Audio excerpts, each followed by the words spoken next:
गांव से आते समय निर्मला जी की आंखें गीली हो गई थी। पति की मृत्यु के पश्चात सभी ने बहुत प्यार से उनको संभाला था। आज अपने बेटा बहू के पास शहर जा रही थी। घर के बाहर टैक्सी रुकी थी। निर्मला जी टैक्सी के बाहर निकलकर इंतजार कर रही थी कि घर में से कोई उन्हें लेने आए, लेकिन घर में बेटा आर्यमन और बहू दोनों मौजूद थे, पर कोई भी बाहर नहीं आया। हालांकि तेजस्वी ने गेट खोला। इतने में आर्यमन ने तेजस्वी से पूछा, कौन है? तेजस्वी ने कहा, और कौन होगा, तुम्हारी माँ है, कहकर वह दरवाजा खुला छोड़कर वापस अपने काम में लग गई। इधर आर्यमन ने भी ज्यादा कुछ ध्यान नहीं दिया और क्रिकेट मैच देखने में व्यस्त हो गया, जिसके लिए आज उसने छुट्टी ली थी। कुछ देर बाहर निर्मला जी इंतजार करती रही, पर टैक्सी वाले को तो वापस जाना था। उसने निर्मला जी को टोका तो टैक्सी वाले को कहकर उन्होंने अपना सामान घर के दरवाजे तक रखवाया और उसे पैसे देकर घर में आ गई। निर्मला जी पहले से काफी कमजोर हो चुकी थी। जैसे तैसे कदम बढ़ाती हुई घर में प्रवेश किया। निर्मला जी ने आर्यमन को तेजस्वी दोनों की तरफ देखा, लेकिन दोनों ने ही उनकी तरफ देखने की जहमत नहीं उठाई। दोनों की ऐसी बेरुखी देखकर उनका दिल रोने को हुआ। जैसे तैसे अपने कमरे की तरफ जाने लगी कि इतने में तेजस्वी बोली, अरे उधर कहाँ जा रही है माँ जी? अब वह आपका कमरा नहीं है, आपका सामान यहाँ स्टोर रूम में रख दिया है। वह एक पल के लिए वहीं खड़ी तेजस्वी की तरफ देखती रह गई, पर कुछ बोल ना पाई। बस आंखों में आंसू आ गए। तेजस्वी ने आर्यमन को इशारा किया। तब आर्यमन ने माँ के तरफ देखते हुए बड़ी बेफिक्री से कहा, अब आपको बड़े कमरे की क्या जरूरत है माँ? पहले तो चलो पापा थे, पर अब तो वह भी नहीं है, और वैसे भी अब आपकी बहू गर्भवती है, तो बड़े कमरे की जरूरत तो हमें पड़ेगी ना, इसलिए आपका सामान स्टोर रूम में शिफ्ट कर दिया है। वैसे भी बड़ा कमरा तो घर के मुखिया का होता है, और मैं आपका इकलौता बेटा हूँ। अब पापा तो रहे नहीं, अब इस घर का मुखिया मैं ही हूँ। मुखिया निर्मला जी के मुंह से सिर्फ इतना ही निकला तो आर्यमन बोला, और नहीं तो क्या, अब मैं घर के खर्चे उठाऊंगा तो मैं ही मुखिया हूं ना, और अब सबको मेरी बात माननी ही पड़ेगी। निर्मला जी की आंखों में बने छोटे कमरे की तरफ देखा तो आर्यमन बोला, वहां क्या है माँ? रात तेजस्वी की डिलीवरी के लिए उसकी बहन आ रही है, उसे परेशानी ना हो तो इस कारण वह रूम उसके लिए रखा है, और गेस्ट रूम में तो आपको पता है मेहमान रहते हैं। अब वह कोई मेहमान थोड़ी ना है, वह तो घर की ही है। कल को बच्चा होगा, कोई प्रोग्राम करेंगे, कोई मेहमान आए तो उनके लिए वह रूम तो रखना पड़ेगा ना, इसलिए गेस्ट रूम को हाथ भी नहीं लगाया। आर्यमन की बात सुनकर जैसे निर्मला जी के पैरों को किसी ने जंजीरों से बांध दिया हो। पैर स्टोर रूम की तरफ बढ़ ही नहीं रहे थे। जैसे तैसे एक कदम आगे बढ़ाया ही था कि आर्यमन बोला, अरे माँ, अपना सामान भी तो लेती जाओ और दरवाजा बंद कर दो। आपको कुछ खाना पीना हो तो रसोई से ले लेना। निर्मला जी जैसे तैसे वापस दरवाजे पर आई और अपने सामान को घसीटते हुए स्टोर रूम में ले आई। स्टोर रूम में आकर देखा तो एक चारपाई बिछी हुई थी। उनके शादी के समय के पुरानी गोदरेज अलमारी रखी हुई थी और वह पुराना टेबल रखा हुआ था, जिसे निर्मला जी ने कई बार बेचने की कोशिश की, पर उनके पति संजय ने उसे बेचने नहीं दिया। कहते थे, अरे खराब थोड़ी ना हुआ है, क्या पता कब काम में आ जाए। पर यह नहीं पता था कि यह टेबल निर्मला जी के काम में आएगी। आंखों में आंसू लिए वह चारपाई पर बैठ गई। अभी 2 महीने पहले तक तो सब ठीक था। बेटे बहू पिता के दर से ही सही सेवा तो करते थे। घर में हंसी खुशी का माहौल रहता था। एक दिन संजय जी ने अपने पैतृक गांव जाने की जिद की तो निर्मला जी ने मना कर दिया। रहने दो, बहू का 7वां महीना चल रहा है, ऐसे में उसे छोड़कर जाना अच्छी बात नहीं है। पर आर्यमन और तेजस्वी के समझाने पर वह उनके साथ गांव चली गई। वहां पर जेठ जेठानी, देवर देवरानी सबका परिवार था। वहां जाने के कुछ दिन बाद ही उनकी तबीयत बिगड़ गई और कुछ ही घंटे में उन्होंने दम तोड़ दिया। सब कुछ जैसे वहीं रुक गया था। उनका अंतिम संस्कार भी वहीं पैतृक गांव में हुआ था। 15 दिन के कार्यक्रम होने के बाद आर्यमन और तेजस्वी तो वापस आ गए, लेकिन निर्मला जी को उनकी जेठ जेठानी ने वहीं रख लिया था, यह कहकर कि इसे 1.25 महीने बाद ही अपनी जगह छोड़नी है।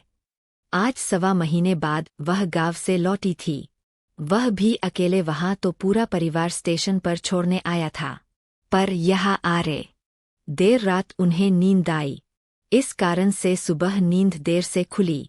उठकर बाहर आई तो देखा सब हंसकर बोलकर चाय नाश्ता कर रहे हैं। सबकी प्लेट में गर्मागर्म पोहे और जलेबी नजर आ रहे थे। निर्मला जी को देखते ही सब चुप हो गए। इतने में आर्यमन बोला, माँ आप अपने कमरे में बैठिए, आपका नाश्ता मैं कमरे में ही लेकर आता हूँ। उसके बाद सुनकर निर्मला जी वापस कमरे में चली गई। थोड़ी देर बाद आर्यमन चाय नाश्ता लेकर कमरे में आया और निर्मला जी को देखकर बोला, माँ यह नाश्ता कर लो और भगवान के लिए जहाँ तक हो सके आप कमरे में ही रहो। निर्मला जी हैरानी से आर्यमन की तरफ देखने लगी। उनके प्रश्नों को भांपते हुए आर्यमन बोला, देखो माँ मुझे पता है कि आपको पापा के जाने का बहुत दुख है, लेकिन कर भी क्या सकते हैं। उनकी तो उम्र हो गई थी इसलिए वह चले गए, लेकिन आप दुखी चेहरा लेकर बार बार तेजस्वी के सामने आएंगी तो होने वाले बच्चे पर गलत असर पड़ेगा, इसलिए कह रहा हूँ आप अंदर ही रहो। और वैसे भी सब लोग कहते हैं कि एक विधवा, कहते कहते आर्यमन एकदम से रुक गया और वापस बाहर चला गया। निर्मला जी आर्यमन की बात सुनकर बिल्कुल हैरान रह गई। अब तो उनका दिल जोर जोर से रो रहा था। उन्हें समझ ही नहीं आ रहा था कि उनके बेटे में दिल है या पत्थर। वह अपनी माँ के लिए ऐसा कैसे सोच सकता है। उसकी माँ विधवा है तो उसका साया वह अपनी पत्नी और होने वाले बच्चे पर नहीं पड़ने देना चाहता। अभी 2 दिन में उसने मुझे इतना कुछ सिखा दिया तो यह तो मेरी जिंदगी नरक बना देगा। सोच सच कर निर्मला जी से चाय नाश्ता भी नहीं करते बना। उनके आंसू फूट पड़े। वह जोर जोर से रो रही थी, पर उन्हें चुप करने के लिए कोई भी कमरे में नहीं आया। आखिरकार काफी देर तक रो लेने के बाद खुद ही थक हार कर चुप हो गई। अपने पल्लू से अपने आंसू खुद ही पोंछ लिए। आखिर देर तक आर्यमन रहने के बाद निर्मला जी एक निर्णय पर पहुंची। रात को जब आर्यमन ऑफिस से वापस घर गया, उसके बाद बाहर वाले कमरे में बैठकर सब लोग हंसी जाक कर रहे थे। उस समय निर्मला जी भी उस कमरे में आ गई और वहीं सोफे पर आकर बैठ गई। उनके आते ही सब लोग चुप हो गए, जबकि आर्यमन ने घूर कर अपनी माँ जी को देखा, जैसे कह रही हो कि सुबह समझाया था ना, फिर यहाँ क्यों आई है। लेकिन निर्मला जी चुपचाप आर्यमन की तरफ देख रही थी। आखिर आर्यमन को बोलना ही पड़ा, मन आपको सुबह समझाया था ना, फिर क्यों आई हो। आप बाहर कहा था ना, आपका साया मेरे बच्चे के लिए ठीक नहीं है। निर्मला जी ने मुस्कुराकर कहा, हाँ याद है, तूने कहा था कि मेरा साया तेरे बच्चे के लिए ठीक नहीं है, क्योंकि मैं विधवा हो गई हूं। पर बेटा, जब मेरा साया तेरी पत्नी और बच्चे के लिए ठीक नहीं है तो अपनी पत्नी को यहाँ से लेकर कहीं और चला जा। निर्मला जी की बात सुनकर आर्यमन भड़क गया। मैं क्यों घर छोड़कर जाऊं?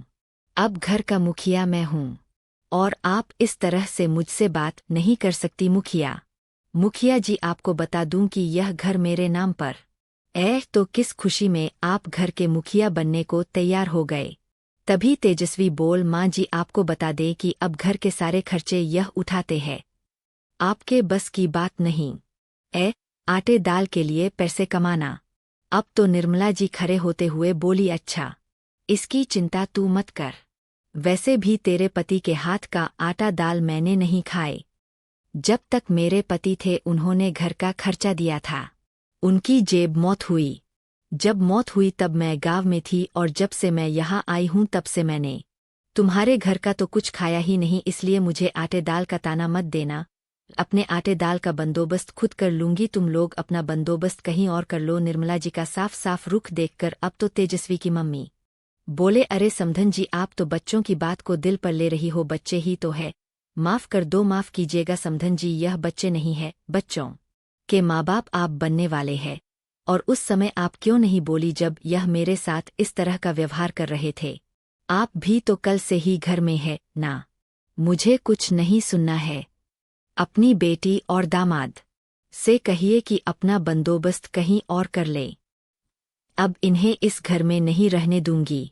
तेजस्वी की मां ने बहुत समझाने का प्रयास किया। सबके समझाने के बाद भी निर्मला जी झुकने को तैयार नहीं थी। काफी देर बाद फिर यह निर्णय निकला कि तेजस्वी को उसकी मम्मी मायके ले जाएगी और वहीं उसकी डिलीवरी कराएंगे। उस दौरान आर्यमन यहाँ घर का बंदोबस्त कर लेगा और अगर घर का बंदोबस्त नहीं कर पाता है तो घर का किराया देकर ही इस घर में रह सकता है। यह कहानी पूर्ण रूप से काल्पनिक है और किसी भी वास्तविक व्यक्ति जीवित या मृत्यु या घटना से इसका कोई संबंध नहीं है। इसका उद्देश्य केवल पाठकों का मनोरंजन करना